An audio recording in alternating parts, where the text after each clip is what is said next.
Go with me to the book of Luke. Hallelujah. Chapter number 18. Am I doing okay so far? Alright. Verse number 1. That is the emphasis of the morning.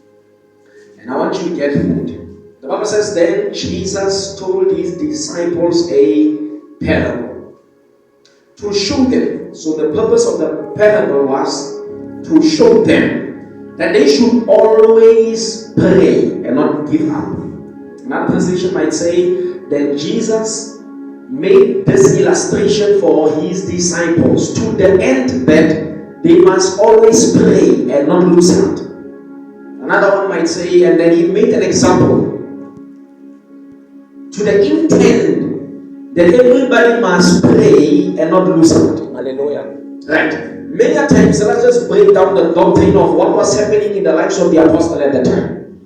Because you will realize if you read from chapter number 11, the Bible says, the disciples, they said, teach us to pray. The same way that John taught his disciples how to pray. Which means there was something that was beginning to lack within their prayers. And they felt like, because there is a particular lack in their prayer life, that Jesus needed to teach them something they did not know, that John revealed to his disciples. Now, if you read chapter 17, verse number 5, you get to see that they are stumbling into another issue of prayer. The issue that they stumbled into is, the Bible says that the apostle said in chapter 17, verse number 5, they said, Lord, increase our faith. So they wanted to know how to pray. And number 2, they also wanted an increase of faith. So finally, Jesus decided now to start with this class. He decided to teach them to pray. The first element, the first lesson of prayer that Jesus gave was this. He said, men ought always to pray. So by design, everybody that is seated here, there are certain things that can only come when prayer is done continually. Hallelujah. When prayer becomes a lifestyle for a lifetime, there are certain things that will break with him. Hallelujah. So the Bible says he taught them a parable so that they must understand it. Now verse number 2, he said, now I need you to tell me what he said. And he said, in a certain town or in a certain city, there was a judge. Please say judge. A judge Who did not fear God, nor did he care for people. So we know something about this particular city. The city was governed by a judge. Hallelujah. The judge did not fear God. And the judge did not care or regard for people. And no regard or no care for people. Verse number 3 said, and there was a certain widow. Oh, yes, Lord. In that same town, who kept on coming. The widow kept on coming to the judge to plead and say, grant me justice against my adversary. Right. Verse number 4. For some time he refused. But finally, he said to himself, even though I do not fear God, nor care for the people, yet, because the widow keeps on troubling me, another translation keeps on bothering me, I will see to it that she gets her justice, so that she won't eventually come and attack me. Hallelujah. Amen. Then the Lord said, listen to what an unjust judge said. And will God not bring justice to his chosen ones who cry to him day and night? Will he keep putting them off? Hallelujah. Yeah. Let us try to break down the scripture so that we can have something called revelation. Now, I want to bring it to a spiritual reality because life is spiritual. Whether we like it or not, we were first spirit beings. The Bible says in Jeremiah chapter 1 verse number 4 and 5 that I knew you before I formed you in your mother's womb. So before we got physical formation in our mother's womb, we were spirit entities that dwelled with God by reason of capacity of knowledge. So God did not only know us, he experienced us, because the word know, it is dimensional. It has to do with intelligence, but also it has to do with experience. There is a dimension within knowing that is called guanisco, which is called experience. But there is also a dimension in knowing that is called epikahis. That is not called epic, that is called epignosis, that is knowledge. So God had these two dimensions of us. He experienced us entirely, which means he knows everything about us. And also, he designed us and formed us, he textured us and fabricated us, which means God has certain knowledge that has to do with us. Right? Now, while we were spirit entities, God sent us here on this physical dimension, and He allowed us to be wrapped in flesh. So we are born in families, we are born in situations, and the particular family that we are born into, we are not born into it by accident. We are born into a particular town, a particular place, a particular location, being born with disadvantages and advantages, being born by certain circumstances that are presented to us. It is not a mistake. God has designed it because He knows it, He has experienced it, and He has knowledge of it, that there is something that our birth must begin to do in Kimberley. There is something that our birth must begin to do in the families that we are tied up in. God, there is something that our existence and our being must do in the streets that we live in the companies that we are working in the people that we know. There is something that our lives must do to them. Right? Now, Jesus began to explain the spiritual climatic condition. He said, number one, that in a certain town, in a certain region, in a certain field, in a certain realm, in a certain area, there was a judge. Say judge. Judge. Now, the word judge, that it connotes a public officer who administers the law on the behalf of the government that is governing a particular territory or region or particular town. Now, let us take it into the spirit. The Bible says in the book of Ephesians, we don't wrestle against flesh and blood. We are wrestling against cosmic powers. We are wrestling against principalities, against princes of the darkness of this world. We are wrestling against judges. Amen. Now, one of the judges that Jesus gave revelation of in the lives of the disciples, He said, if there is a particular judge in a particular town that is governing a territory, and remember, a judge is somebody whose opinion is respected as judgment or respected as expert view in a particular category or in a particular whatsoever that we are dealing with them. But Jesus says the judge do not fear God. Nor did the judge care for people, which means in the realm of the spirit, the reason why certain things are not happening, there is a judge, there is a prince, there is a principality, there is a host in the heavenlies that does not fear God, that does not care what your prayers be answered, that does not care whether you are trusting the Lord or not, that does not care whether you have hope or not, that does not care whether your heart is clean or not, that does not care whether you understand the function of spiritual dynamics and spiritual functions or not. But this particular judge is ordained in that realm to oppress, suppress, and keep believers under stagnation, to keep believers confined in one territory. That's why believers are not breaking through. So the Bible says there was a widow. Say widow. There are a couple of things that we know about a widow. If you will do a little bit of study in marriage, you will understand that in marriage, especially when we deal with marriage economics, there is bridal price, hallelujah, but there's also dowry. There's also dowry. Now, bridal price operates like this. Bridal price is the man investing in the family, saying, because you left your daughter here, I invested, I will take the daughter higher. Hallelujah. Now, dowry is when the woman says, because I'm coming to a foreign family, in the time or in case that my husband dies before time, then I do this, I bring down so that everything that belongs to him must become mine. Hallelujah. Yeah. Now, this particular woman, I believe in the system of family that she was in. She was in a system of family where the entire family resented her. So the Bible says she was a widow, which means the husband had gone. Now she says, an adventure of my adversary, which means what belonged to her had been taken away. What belonged to her, what was originally by design hers, had now been taken away from her hands. Some of the things that belong to us because we came into Christ by marriage. There are two ways of entering the family of Christ. Number one, you have to be born into the family. Now, if you are born into the family, we call that concept being born again. Number two, you have to be adopted into the family. The Bible says, Galatians 4, we receive the spirit of adoption that cries out, Abba, which means we are adopted into the family of God. And number three, the Bible says, Jesus is the bride and the church is the groom. Which means if you are part of the church, you are part of the church, you are the bride of Christ, and Christ is your groom. Hallelujah. So because we came into Christ as a result of marriage, there are certain things now that Christ is seated with God in heavenly places. They must be ours. Oh yes. Hallelujah. Amen. There are certain things on the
here tonight. So Sarah did not pray in season, but even when the season was past, because her prayer was formed, her prayers could pull a season of things that are past. Maybe some of us that are still as well, we feel like our days of salvation have passed us. We feel like our days of coming to the cross, they're past us. Our days of power, they are long gone and dead. Our days of being anointed, they are long gone and dead. But I came here with a word that we need to go all the way to where the church is. Oh my God, the Bible says in the book of Daniel, that Daniel prayed and the angel of the Lord brought the answer. But there was a system of darkness that was waiting to answer.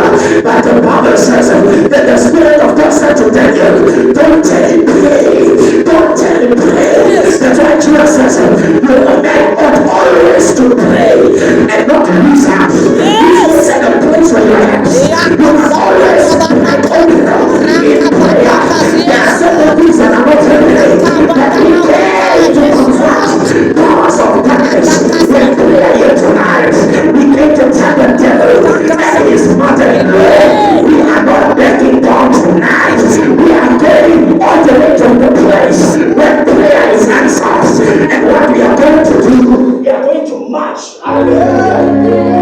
We are going to march from the realm of men to the realm of the angels to the realm of the demonic, and we are going to get there and take from the hand of the devil what is rightfully ours. I want us to do a spiritual exercise where you are at now. If there's something you've been praying for and up until now you are not answered, I want you to march to the place where you are hearing it by fire, by force. I want you where you are at now. A prophetic exercise quickly be on your feet. I want you to begin to march in prayer all the way to the place where prayer is answered. Come on.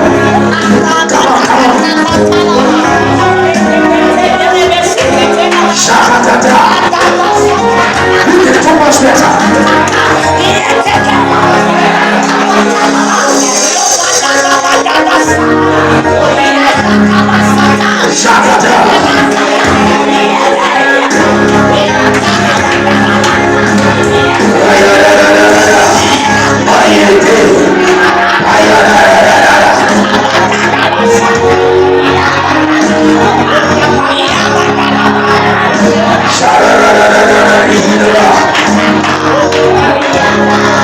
In Jesus' mighty and precious name, let me reveal something to you. While you're standing, let me just reveal something to you. David was called. Josiah was called at the age of 8. David was called at the age of 12. Isaiah or Jeremiah was called at the age of 16. So many people were called young, but the Bible says God called Moses at the age of 80. Sometimes you may feel like your season has passed. You may feel like your time is over. You may feel like you can't do it anymore. And when you are weak and tired, then Jehovah comes to you. He comes to a weak and tired man. He comes to a broken sister, a broken brother. Who feels like I'm disappointed everybody. And God calls you. The Bible says that in the book of Exodus chapter 3, that Moses ascended to Mount Peor, even to the mountain of God. I want you, if you feel out of season,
Jesus, mighty and precious name. The Bible says, and God wanted to use Joshua.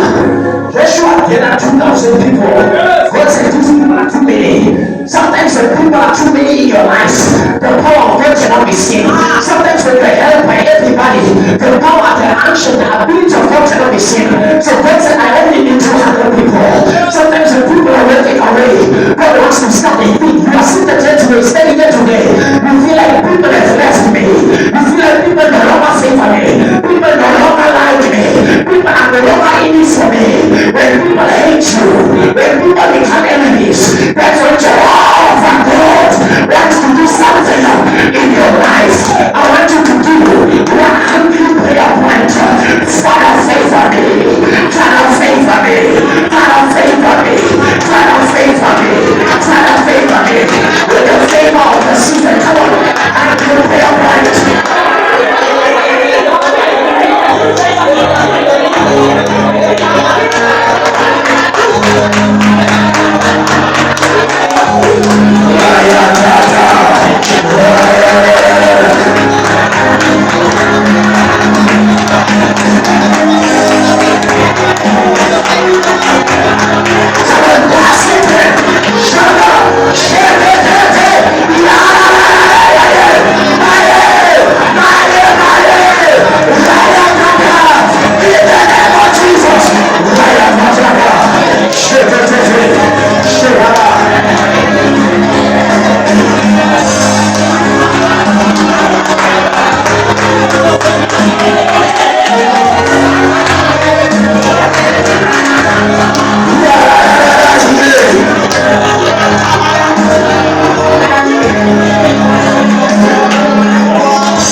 I'm gonna